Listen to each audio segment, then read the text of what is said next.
Hello, everyone. Welcome back to the Vedic Astrology Podcast. My name is Fiona Marques, and today I am joined by my friend and colleague, Suzanne Balka. For people who may be meeting you for the first time, could you tell us a little bit about what it is that you do in your professional life, Suzanne?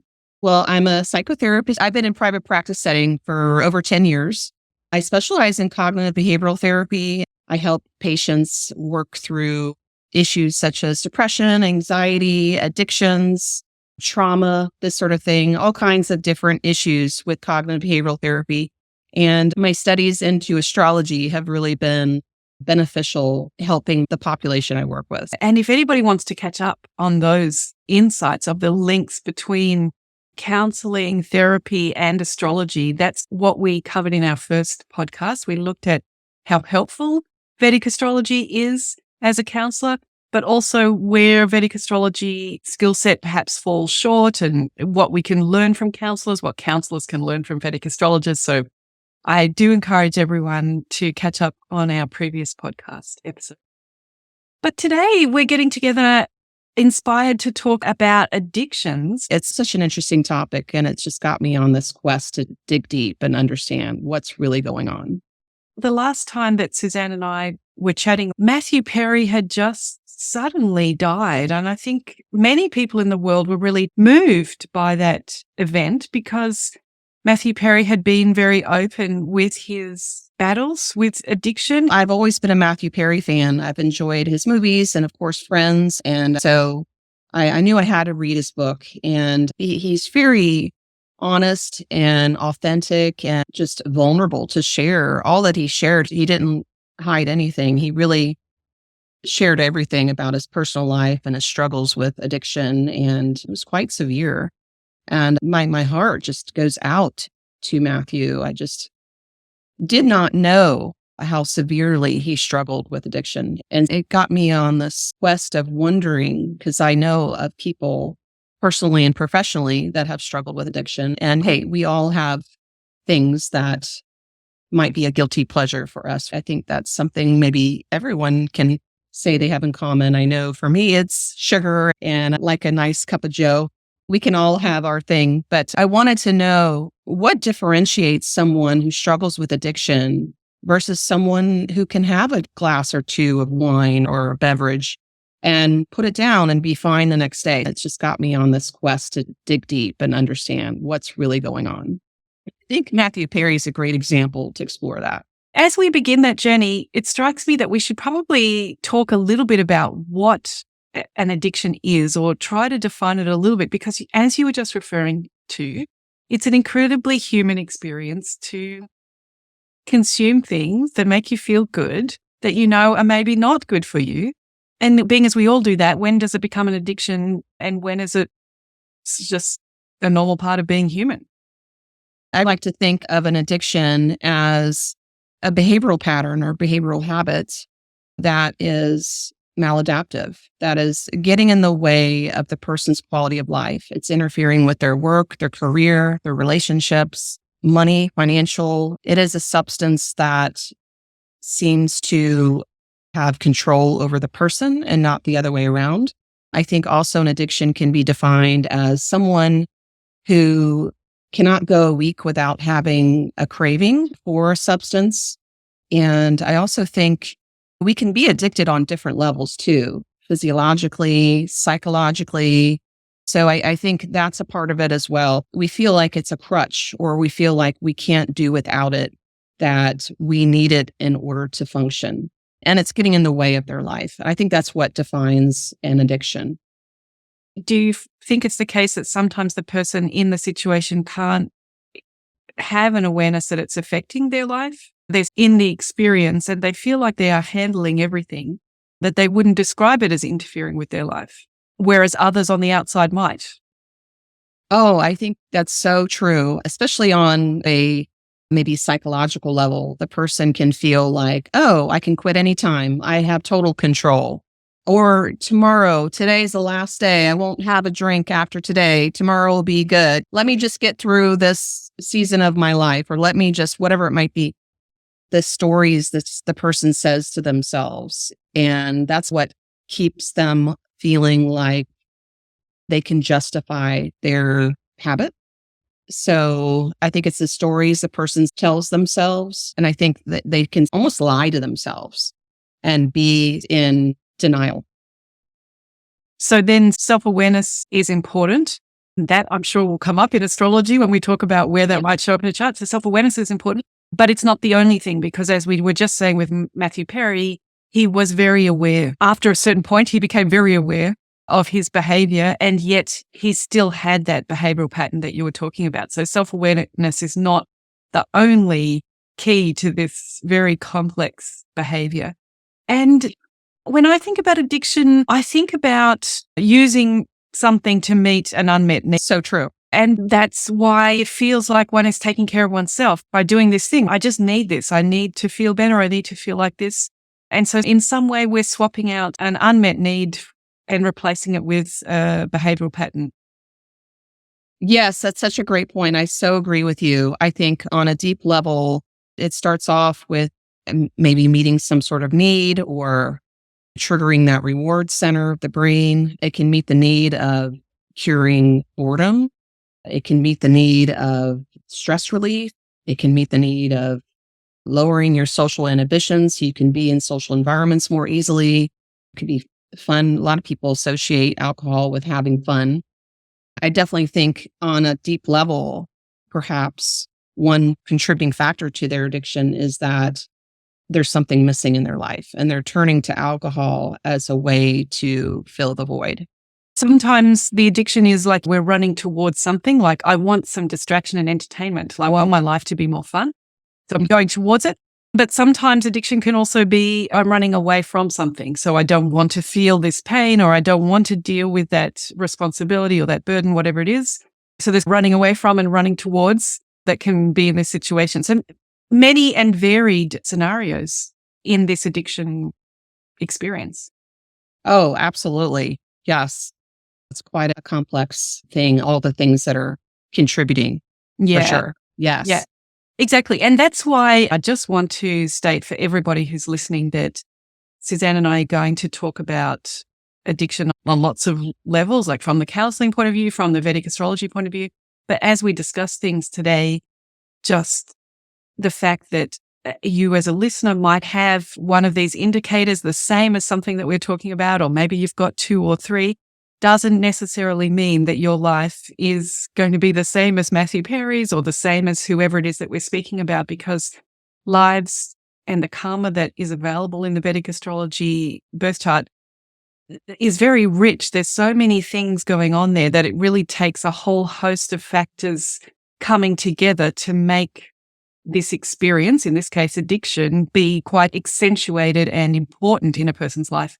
Whereas another person may have several of these same indicators that we might kick around in our discussion today, and yet they're just not coalescing in the same way. They're not going to be as important to the manifestation of karma in that person's chart. A little encouragement to relax as we listen to today's chart. This is not about diagnosing anybody or boxing someone in and saying, if you've got this planet here, or if you've got this house with this thing, then it's over, it's done with, your fate is sealed. That's really not the case, is it, Suzanne? Oh, totally agree. Yes, absolutely. Each person is so unique and individual. I think it's a very personal journey. And that's why it's great to work with a counselor, to work with a Vedic astrologer when one is looking at these indicators, because we all fall for it with Google. We get one symptom of something, we go Google it, and suddenly we're a doctor and we're dying of 2 or 3 fatal diseases that we've just learned about their existence. The same thing can happen with astrology. Someone hears it's terrible if you have this in your 12th house, or if that planet's in your 2nd house, this is going to be an awful situation. But astrology is not that simple, and we really shouldn't be jumping to any conclusions based on 1 or 2 placements in a chart. So if you do listen to this and you are interested in finding out more, I recommend that you find yourself a qualified astrologer or counselor to really look at your unique situation and not take 1 or 2 indicators from the podcast today and run away with them.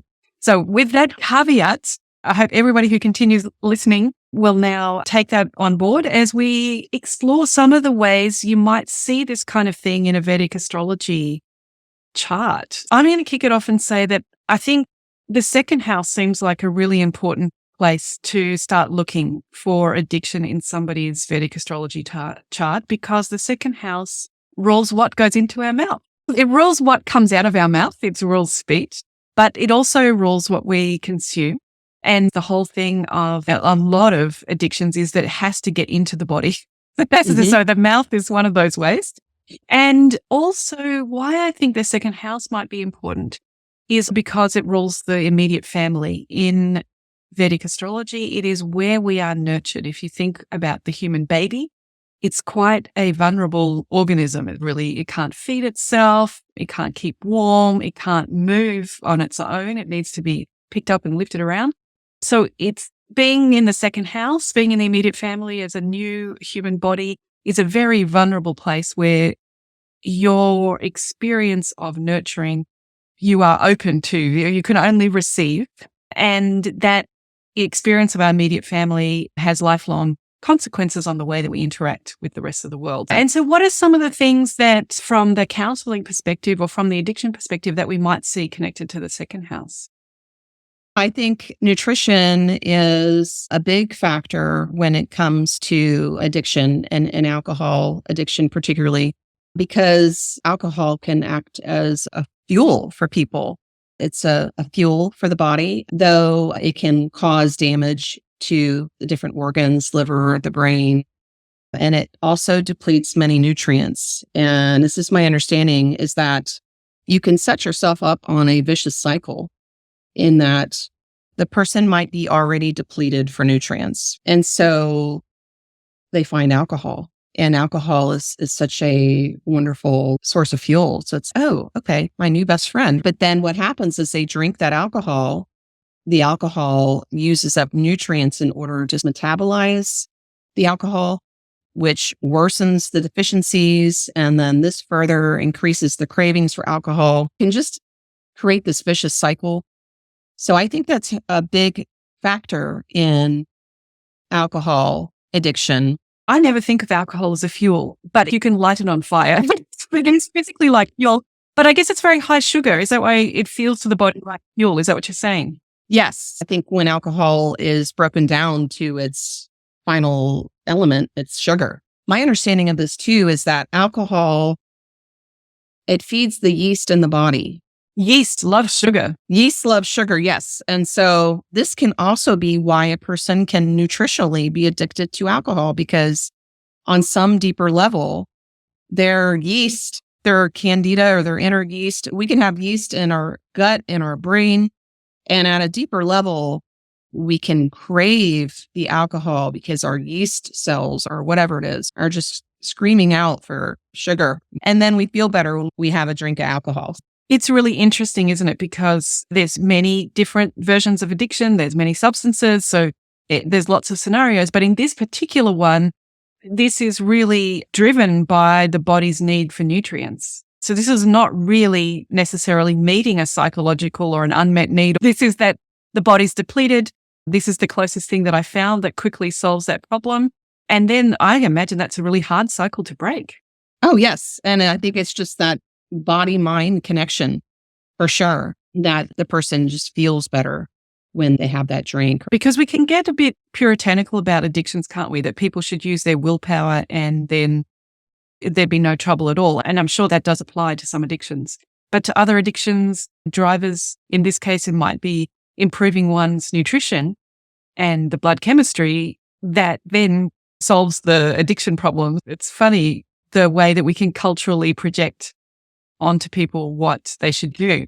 There was an interview that I saw online with Matthew Perry, and the person he was being interviewed with was telling him, oh, absolutely, it's a choice. And I thought to myself, cringe. I didn't agree with that perspective. It's complicated. Yes, at the end of the day, it is a choice that you put a glass up to your lips and you sip. But it's so much more than that. Just a lot of people say, oh, snap out of it. You should just feel better and not realize that depression is a clinical diagnosis. Just like any other sort of illness, depression is just like that. So I think saying something like that as a blanket statement, oh, you certainly do make a choice, I think is a very superficial thought, and it's not going into the depth and understanding at a deep level I'm sure at some point for a lot of people, something that's pleasurable turns into pain and they would love to get away from it, but they still feel like they have to have it in order to feel normal. I don't think these people really want to choose that. They feel like they have no control at that point. Yeah, it makes me think about our approaches to the second house, whether we have a malefic associated with the second house.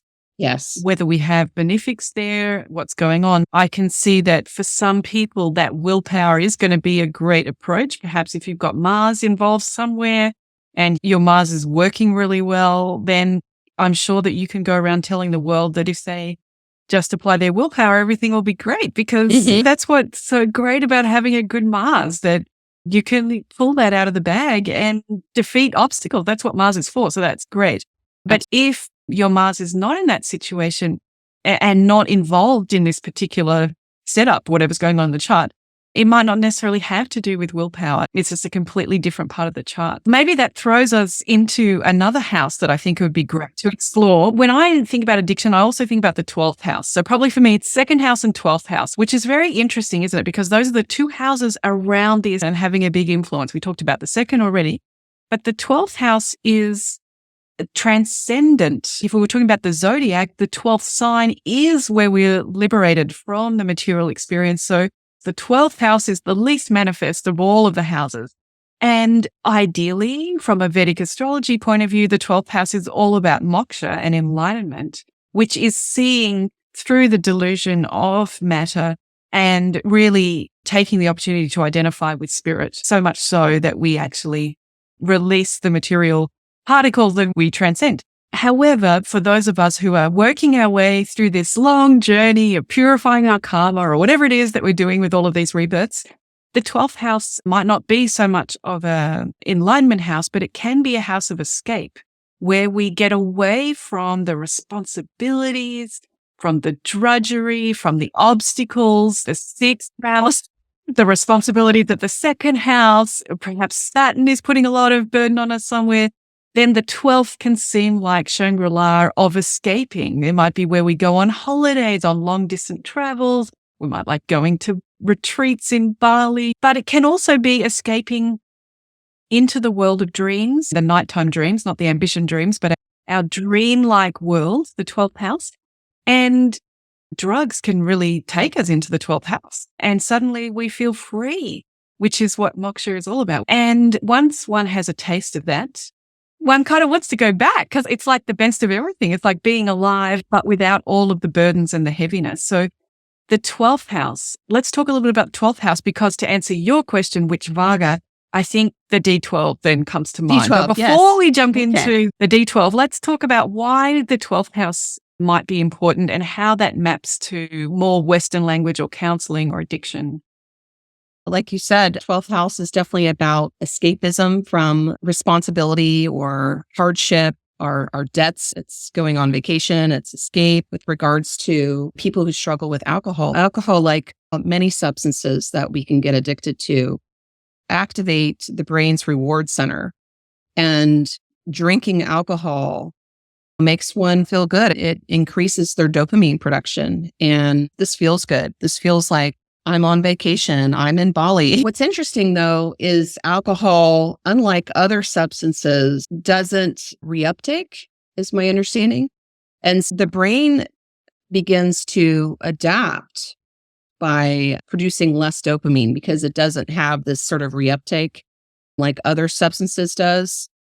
And this can cause the person to compensate for that less dopamine because over time, you're not going to produce the same level of chemical or neurotransmitter dopamine as you did when you first did it. There's a tolerance that gets built up. And so what that can do is that causes a person to compensate for this lack by drinking more. And for some people, I think this is when you go too far, is that you can rely solely on the alcohol to generate that dopamine production in the first place. And that could be especially sad. All of your feel-good dopamine levels are associated with one substance. That certainly makes you a prisoner to that. Dopamine is a very powerful neurotransmitter, and it's highly part of our motivation or our cue to do something. Anything we do, we want to feel we get a sense of reward from it. So alcohol can be a powerful substance in that regard because of its ability to control us in that way.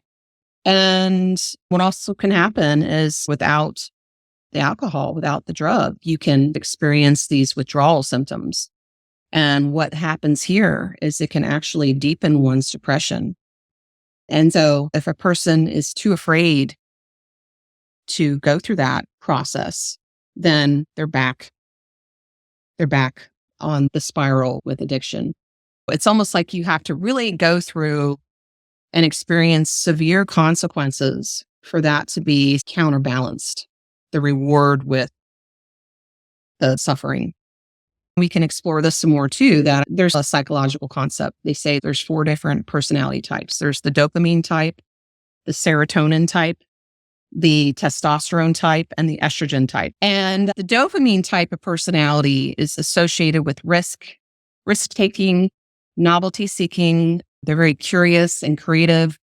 And I like to think that perhaps Matthew Perry had such a personality. I think these are some psychological indicators to consider with alcohol addiction.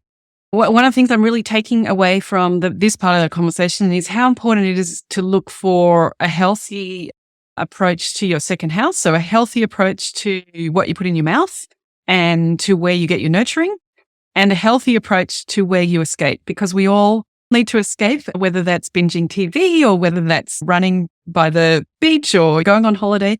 So finding our healthy 12th house activity and having healthy second house activities are really important. But what you were just talking about there was like underlying personality that's very curious. And I read in Matthew Perry's book, he said that he was almost addicted to the chaos. Yeah. Just the chaos of it all, the excitement, the drama. So that makes me think not necessarily about house, but about planets, that it brings into mind our nodes. Like Rahu has a bit of a reputation for taking us off to something that's incredibly fascinating, that we're really drawn to almost magnetically, but that we just don't have any skills with. We have no discernment.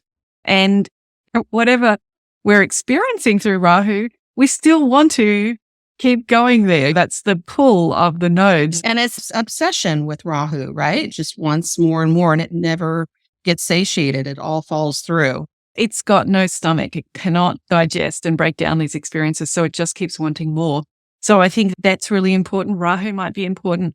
And whether that is matched up with, for example, Mars or a planet that might egg that on a little bit or go with it rather than resist it. So it's got many interesting places to look for in our birth chart. Just circling back to, you were asking which Varga. Because the 12th house is so important for addiction, it makes me think that the D12 would be really important, because the D12 rules our ancestors, our spiritual relationships, our lineage. And then it brings up for us this question, is some proportion of addiction genetic, which is always very hard to identify because we're raised by the people as well. So we got the second house influence of being raised by them. But what is your understanding of whether there is a genetic component in some cases to addiction? Because we might be able to see that in the D12, for example. Yes, I definitely think our ancestry, our lineage can certainly play a role in our capacity to form a habit. And some could say it could even be hardwired in your DNA. Others might think that this might seem a little more esoteric, but others might think that we have a give and take account with an ancestor who wants to come back and re-experience that addiction through the person. In any case, I think our ancestry, and of course our parents too, our parents' behavior and the actions that they engaged in can be passed down to the native. We had the chance in Astrolojam quite a few months ago to look at the D1 and the D12s of Elvis Presley and his daughter Lisa Marie. and her son, who tragically took his own life. So we had these 3 generations who'd all, in a way, lived a shorter life. They could have lived for longer. And so that was fascinating to look at literally the father, the daughter, and the grandchild and see their D12s and what was going on. So I really encourage people to have a look at the D12. I think it's really can be very insightful. But just to recap, before I was saying that with addictions, we can have a cultural mindset that it's about willpower and that you should just be a good person, be disciplined, and you won't have any addictions. So that certainly maybe does apply to some things, but we were noticing that perhaps nutrition deficiencies are driving some of these. And now perhaps another influence as well is that ancestral stuff or some kind of beyond this lifetime kind of stuff. So there's a lot of potential causes or precursors to a person's path into this particular behavior. So we've got lots of different causes. I just want to do one more before we jump into having a look at an actual chart with the time we have available.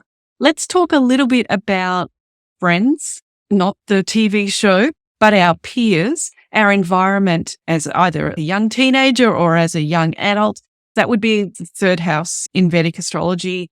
And the 3rd house is where we explore and where we test the boundaries. It can be other people's imposed boundaries, but it can be our own boundaries. Like, how far can I go? How much can I really do? And so the 3rd house can lead us into risk taking, but it also rules our peers and friendships. Do you think that's another area around addiction? Yes. Such a great point. I think for a lot of people, drinking is a very social thing. And they do this to be social. They do this to be around friends. Many times you go to a party or a bar or whatever it might be, and the friend buys a round on me. And what are you going to do? Someone gives you drink, you drink it. Definitely think that social, your peers, the influences around you socially, not only in your adolescence growing up, what was it like in your household, in your home, the people around you, your friends, the group of people you hung out at school, everything. Yes, definitely a huge factor. I think that's also how Matthew Perry actually got addicted, was around friends. And I think he was an adolescent and he drank some sort of wine. And I guess the other people were like, oh, but he was like, oh, yeah, I think it made a different impact for him. And it was the ignition that lit that spark for him that brought about that extreme interest in alcohol. And I think that's also is another very important piece to make note of that can make someone more susceptible to alcohol addiction is their affinity or their intense liking for a substance can make them more vulnerable. The subtle component of alcohol is very rajasic tamasic, and it lowers that sattvic level in an individual, which is that spiritual purity. And whenever you have more of that rajasic tamasic energy, that dark black energy, you bet you can make yourself susceptible to some dark energy that really wants to take advantage of that. And you can just attract that more into your being because it just enhances that rajasic tamasic and it lowers your sattvic level. I think you can definitely open yourself up to dark energies.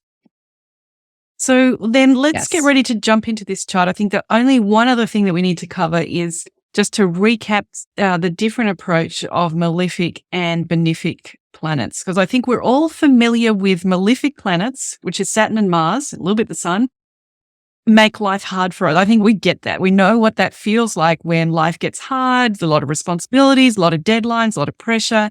We're really feeling pushed. And that's what malefics do so well, push us to our best. But what we're not as familiar with is what benefics feel like when they're not working well, which is that they can be really indulgent. They overgive too much and they don't cut us off. They don't hold the line and say, you've had enough. They're like, of course you want more. I want to help you. I'm a benefic. I'll give you more. And can, unfortunately, from a place of misplaced understanding of love, facilitate these indulgences. In some ways, benefics become more dangerous around addictions. They sure can. For example, Venus, if it's in bad dignity, or if it's being influenced by Malefic, it's in a difficult house placement, all these factors. Venus is associated with making choices to meet our higher fulfillment. And so that's when it's working beautifully in your chart. But sometimes Venus can make you go on the dark side to fulfill that sense of pleasure. When the compass of Venus is not working, it leads us in the direction not of high fulfillment, but of lower fulfillment, I guess. Yes. So, and it's just, Absolutely. that's where its compass is pointing. It's trying to do its job, which is go in that direction, and doesn't realize that it's getting further and further away from the sattva approach. Another factor, I think, which we might explore too, is just looking at the time in a person's life, looking at a particular period. What dasha cycle are they in? It could be in a period where they're just more vulnerable to that sort of thing. If you already have an area that's indicating some struggle around this experience, and then the Lord of that starts running your dasha, it could make it really come to fruition. So timing, very important. Yes. We have in front of us the chart of Matthew Perry. For those of us who are listening along and not seeing the screen, I want you to clear your mind and visualize the chart. I'm going to tell you that the ascendant is in Leo and the sun is also in Leo. So this is a Leo ascendant with the sun in its own home. And then in the all-important second house, which is Virgo in this chart, we have Mercury and Ketu. In Libra, the third house, we have Jupiter. And in the fourth house, which is Scorpio in this chart, we have the moon. The moon is debilitated in the sign of Scorpio, but in this case, Matthew Perry's moon is at 7 degrees and 42 minutes. So it's not in that debilitation zone. The fifth house has Mars. The fifth house is Sagittarius with Mars located there. And then there are no planets in the sixth house of Capricorn, no planets in the seventh house of Aquarius, but there is the node Rahu is in the eighth house in Pisces. And then no planets in Aries. In Taurus, the 10th house, we have Saturn. In the 11th house, there are no planets. And finally, in the all-important 12th house, Cancer, the water sign, we have the planet Venus, and it is in great enemy dignity. In fact, it's the only planet in Matthew Perry's chart that is in enemy or great enemy. So of all of the planets' dignity, at the very first flush of looking, Venus is the planet with the great enemy dignity. Are there any things that draw your attention straight away, Suzanne, that you'd like to mention? One thing that really stands out for me, we talked about the second house. He's got K2 there with Mercury. It's in its Mula Trikona, right? So that's interesting, kind of talking about second house influences, that K2. And look, I wonder their distance with Mercury K2. I think they're very close. Mercury at 19.5 and K2 not even at 21.5. So they're within 2 degrees of each other, which means that throughout the Vargas, they'll be very close together as well.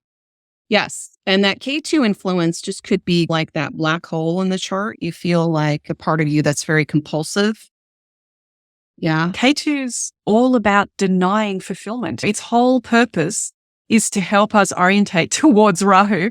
So it wants to make sure that we're not receiving fulfillment in that area where K2 is placed, because K2 is marking our previous lifetimes. We've already perfected that karma. We've already had a lot of experience. So in this lifetime, in order to make sure that we don't keep repeating our comfort zone, K2 is going to deny our fulfillment in that area of life to a greater or lesser degree, depending on dignities of planets and things. But one may feel in the second house that one just can't get satisfied by whatever I put in my mouth.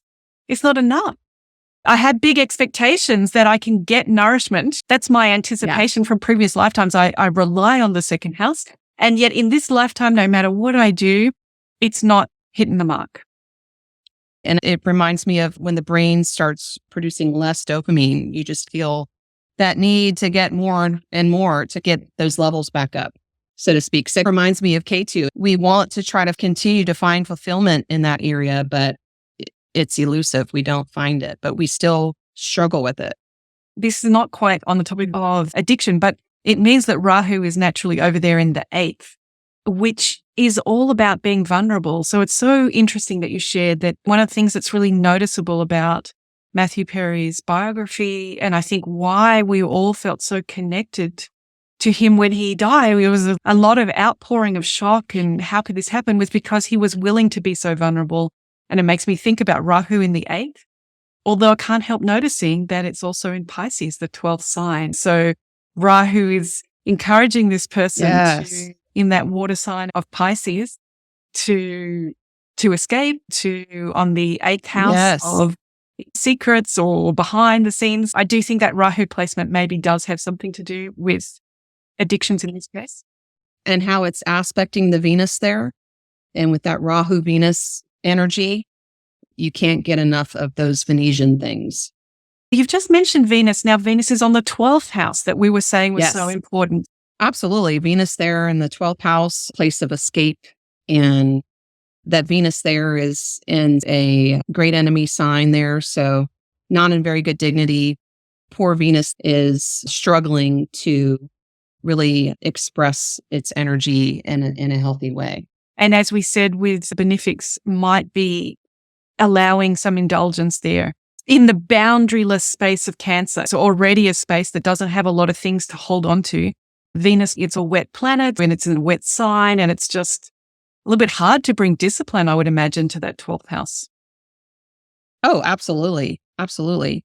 I did want to mention, I think having his sun sign in the 1st house and the sign of Leo shows that he has a personality that is perhaps one of those dopamine types of personalities where he is very extroverted and outgoing, or he has that persona of being such a person. I think that goes really well with the 3rd house. The 3rd house is the first karma house, the house of desires. It's, as we said, it's where we experiment and push the boundaries. And who do we have there but Jupiter, expansive, benefic, wants to give more and more, a lot of opportunity for friends, a lot of opportunity for experimenting. And the sign itself owned by Venus in the 12th. So a lot of opportunities for experimenting with 12th house things, for experimenting with escaping. And I was going to say that it is getting Rashi aspected by Saturn. Absolutely. The Jupiter, it's in neutral dignity there. You bet that 3rd house, the karma house there, for sure. So, Suzanne, thank you so much for bringing this topic to our Vedic Astrology podcast and whetting our appetite for seeing patterns that might be in a Vedic astrology chart that could help us understand addictions. I'd love to invite you back to look at a few more charts with me. Would you be open to that? I sure would. Addiction is such a fascinating topic for me. I could literally go on for such a long time because I think there are so many contributing factors and a lot to look at behind the scenes when considering a person's behavior when it comes to alcohol addiction. So there's so much behind the scenes. And so we can never judge a person. I think that's our final thought here is not to judge a person because you just have no idea what they could be going through or what's happening to them or what's influencing them or what karma they're having to burn or just what life lesson they're having to learn, whatever it is. And I think there's certain things in our life that are catalysts to wake us up spiritually, even to evolve. And so I think sometimes our biggest struggle can be our greatest gift if we are willing to get help. What I think is one of the beautiful things about Vedic astrology is it is showing how spirit, so you could put the word God in there or whatever you feel comfortable with, how spirit will manifest through the chart. And that means if I had Matthew Perry's chart, I would be living exactly the life that he was having. If he had my chart, he'd be like, that's that compassion that we're all dealing with, a lot of stuff that you might not see when you first meet us. So the Vedic astrology chart helps us see that. And I like what you just said about our great gift if we reach out and ask for help. So to wrap up, Suzanne, how can people get in touch with you? Are you open to working with people? Do you work online? Tell us a little bit about how to contact you. Yes, absolutely. I do. You are somebody who's struggling with addiction and you want to take a comprehensive look at what could be factors in your specific case. Absolutely. I guess the best way would be to just reach out through email. I do have a website too. It's SuzanneBalkaCounseling.com or email address suzanne.balkalpc@yahoo.com Okay, is great. another great way to reach out. And yeah, I'd love to hear from anyone who wants to work on this issue, perhaps. I will put those contacts in our material and encourage people to return to the first episode that Suzanne and I recorded together to understand her approach, because it's so great to work with a Vedic astrologer. Often we can say, hey, this is the area and that's being influenced by this is a really difficult situation you have. And the Vedic astrologer is then good luck. Whereas working with Suzanne, you've got that ongoing counseling relationship where you can build resources together. You can work, have exercises and practice and reflect on what you're experiencing and improving. So really someone to hold your hand through the process, not only just identifying factors, but the life behaviors that will change your experience. So please go back and listen to the episode if you want to understand Suzanne's process better. I want to say one last thing too. If you're really struggling with alcohol addiction, I think the first and foremost thing is to get out of the environment you're in, get into a really good rehab facility where you can actually detox from the substance out of your body. And once you get to a place where you are done with rehab and you want continual support through a therapist, that would be when I would be a good fit. I love that because it's get out of the third house of your current environment and go to the 12th house, a healthy 12th house of rehab that will fix up your second and sixth house of nutrition, detox you, and then you can start again with a clean first house. So yes, Suzanne, thank you so much for making yourself available. Can't wait to get together again and talk about some other charts with you. Sounds great. I can't wait. I look forward to it. Thank you so much. Thanks, Suzanne. And thanks, everybody. See you again next time on the Vedic Astrology Podcast. Bye, everyone. Bye.